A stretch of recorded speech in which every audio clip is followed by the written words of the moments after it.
It was a wild start to Sunday in Week 11. 3 overtime games of the 1 o'clock Eastern games. And I'm here with Eric Edholm to talk about it in our snap judgments. And Eric, a lot of teams survive in these crazy games. And let's start with two of the league's best. The Texans and Falcons survived scares from two of the league's worst. The Texans beat the Jaguars 43-37 in overtime. The Falcons, despite 5 interceptions from Matt Ryan, beat the Cardinals 23-19. What do we make of the way those two teams played in this game? Obviously some resilience, but some question marks. Well, a win's a win, of course, and these playoff teams will take it one step closer to resting your starters in Week 17, that sort of thing. But you can't feel good about where your team sits when the Jaguars, who I had as number 32 in my power rankings, come into Houston and play the Texans toe for toe.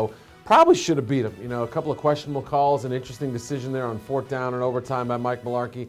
Don't win the game. They shut down Arian Foster for the most part.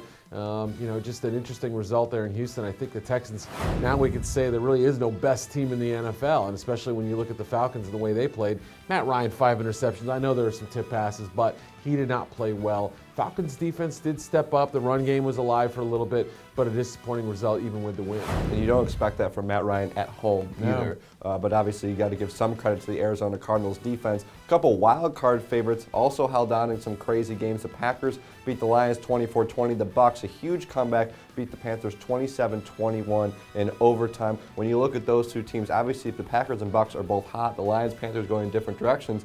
But it took a lot for Green Bay and Tampa to come out with victory. It took execution in the final minutes. With the Packers, Aaron Rodgers executing that drive, getting them down after the Lions had taken the lead 20-17. And then Tampa Bay, they're down 8 points. Ron Rivera decides to punt the ball on 4th and 1 in Tampa Bay territory. A minute 9, Josh Freeman had been ice cold in the game to that point, but white hot previously.